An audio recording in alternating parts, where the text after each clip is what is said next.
जय माता दी दोस्तों, विजय बजाएगा मूवी का डीजे ऑन पोस्टमार्टम। आप सभी का मैं स्वागत करता हूं।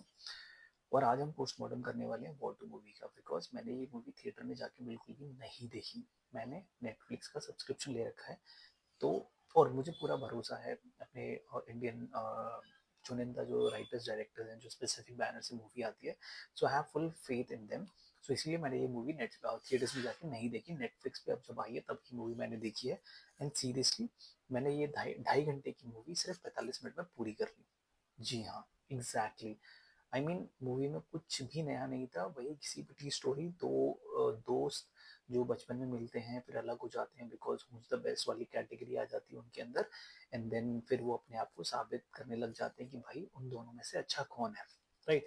सो हमारे इंडियन राइटर्स में कुछ नया इनके पिटारे में नहीं होता, बिकॉज इनका जो दिमाग है वो यूजली ये होता है कि कहाँ से हम स्टोरी चुरा सकते हैं और कहाँ उसको ऐड ऑन कर सकते हैं। यही रियलिटी है। एक गुड बॉय है, एक बैड बॉय है, फिर उनका अलग होना, फिर फ्रेंडशिप, फिर उसके बाद राइवलरी आती है। तो मूवी का जो यूएसपी है वो यही है।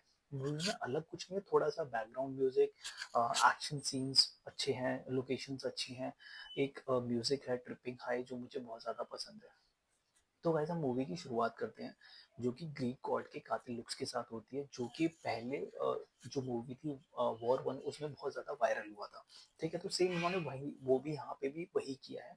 उसके बाद ये दिखाने की कोशिश की कि Hrithik how he is deadly and dangerous in this movie. वो उन्होंने इस सीन में जो इंट्रो सीन था उसे इन्होंने बताने की कोशिश की है।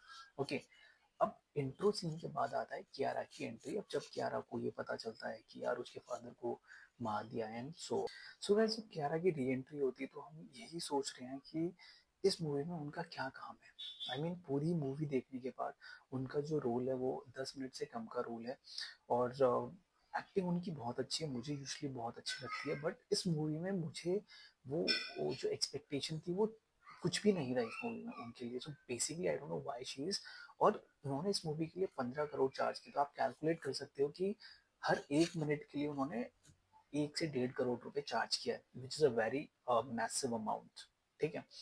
अब उसके बाद एंट्री होती है जूनियर एनटीआर की। अगेन पूरा एक सीन उनके इंट्रो में जाता है और फिर मुलाकात होती है दो दोस्तों की और उनके बीच में क्लैशेस होते हैं। सो इंटरवल के बाद पता चलता है कि भाई ये दोनों दोस्त आमने सामने हैं और कौन देश के साथ है कौन देश का गद्दार है, तो इस चीज़ का खुलासा होता है। अब इस मूवी में बहुत सारे सीन्स प्रिडिक्टेबल हैं कि क्या होने वाला है क्या नहीं होने वाला है। जहाँ पे पब्लिक भूल जाती है कियारा की री एंट्री होती है, डायरेक्टर को याद आता है ओ हमारे पास एक हीरोइन है उसको भी दिखाना है, तो वो कियारा की एंट्री वाला सीन डाल देते हैं। चलो ठीक है, कोई बात नहीं, आप मूवी देख लेना। यूजली मैं बहुत ज़्यादा बोर हुआ हूँ उस मूवी को देखने के बाद में। ओके। अब हम कुछ फाइटिंग सीन्स की बात करते हैं, और ये जो फाइटिंग सीन है ये होता है एक प्लेन के ऊपर दूसरा प्लेन। सो ये फाइटिंग सीन है जहाँ पे कबीर की एंट्री भी होती है और यहाँ पे एंट्री होती है जूनियर एनटीआर की राघव के रूप में। अब एक प्लेन उसके ऊपर दूसरा प्लेन। अब आप ये सोचो कि एक प्लेन के ऊपर गोलियां चल रही हैं और उस प्लेन में एक भी छेद नहीं होता। ऋतिक नाइफ से उसको काट देता है लेकिन फिर भी प्लेन उड़ता रहता है। आई मीन ऐसा कौन सा प्लेन है, किस तरह की बॉडी है कि भाई गोलियां चलने के बाद प्लेन में छेद नहीं हो रहा। यहाँ पे तो प्लेन के आगे बर्ड आ जाए तो उससे भी प्रॉब्लम हो जाती है। तो आई डोंट नो ये कौन।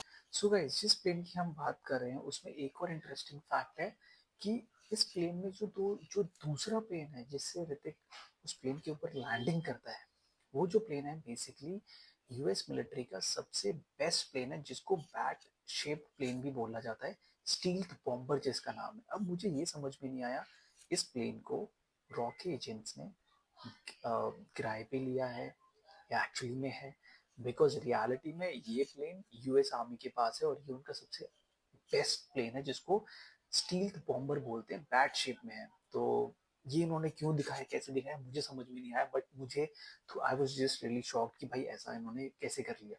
हो सकता है शायद किराए पे लिया होगा। चलिए, नो ऑफेंसेस, ओके, ठीक है। सो आई मीन प्लेन की बॉडी स्ट्रांग है या नाइफ स्ट्रांग है, इसके लिए मैं थोड़ा कंफ्यूज हो गया था। अब आते हैं दूसरे सीन के ऊपर। इस सीन में क्या होता है कि ट्रेन के ऊपर लड़ाई होती है, ट्रेन के ऊपर कार चढ़ जाती है, फिर कार वो ट्रेन के आगे आ जाती है, लेकिन कार को कुछ नहीं होता। भाई कार की बॉडी इतनी स्ट्रांग है कि कार को कुछ नहीं होता है। और जहाँ पे जिस सीन में जूनियर एनटीआर ऋतिक को मारना चाहता है, वहीं पे वो ऋतिक को भी बचाता है और लास्ट मूवी की हीरोइन जो नैना होती है, कैरेक्टर का नाम जो नैना है, उसकी बेटी को भी बचाता है। तो मतलब ये बेसिकली जो ड्रामा था वो मुझे थोड़ा सा समझ में नहीं आया। फिर एक और फाइटिंग सीन आता है जिसमें विक्रम और कबीर दोनों आमने सामने आते हैं और ये फाइटिंग सीन होता है दुबई के समुद्र में। अब जहाँ पे ये स्पीड बोट के ऊपर दोनों रेस लगा रहे होते हैं और जो विक्रम जूनियर एनटीआर है अपनी स्पीड बोट लेके F1 की ट्रैक पे चला जाता है।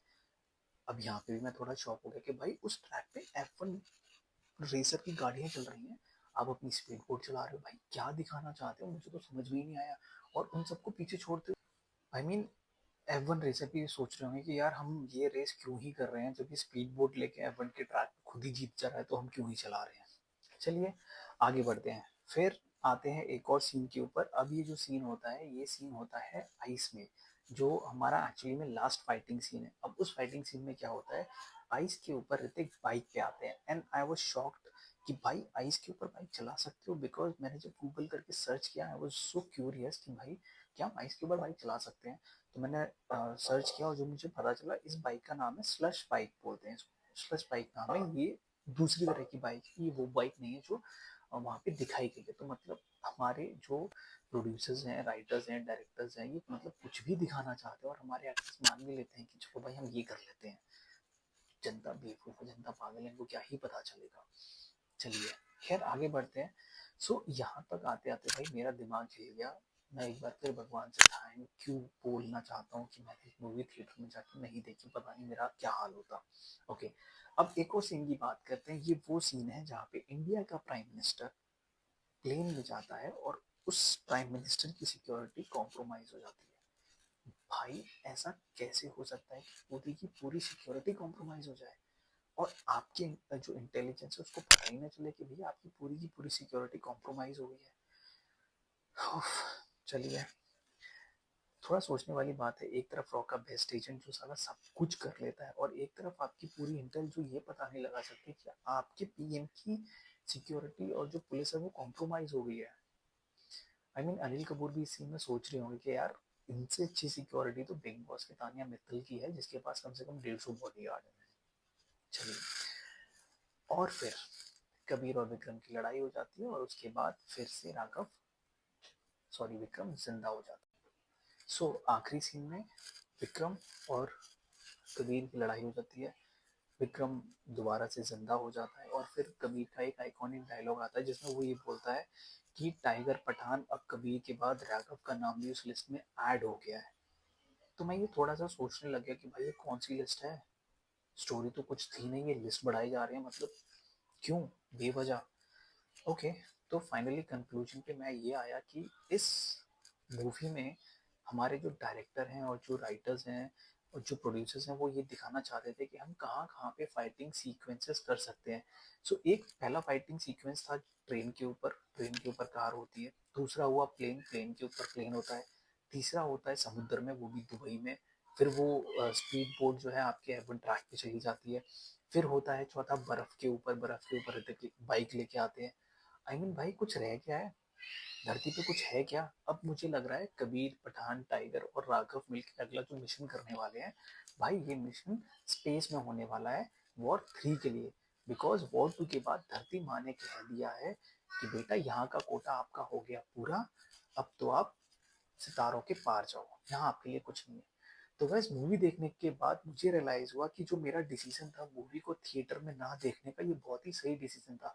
आप गाइस प्लीज कमेंट करके मुझे बताओ कि आपने ये मूवी थिएटर में देखी है या नहीं देखी है। अगर देखी है तो प्लीज बताओ, और अगर नहीं देखी है तो आप मेरे साथ हो। एंड गाइस आपको ये मेरी वीडियो कैसी लगी प्लीज कमेंट सेक्शन में बताओ। तो गाइस मैं हूँ आपका विजय जो बजाएगा मूवीज का डीजे ऑन पोस्टमार्टम। मेरी ये वीडियो कैसी लगी प्लीज मुझे कमेंट सेक्शन में बताओ, motivate me to grow on this channel. And हम बार बार मिलेंगे, हर बार मिलेंगे on postmortem. Thank you very much and जय माता दी।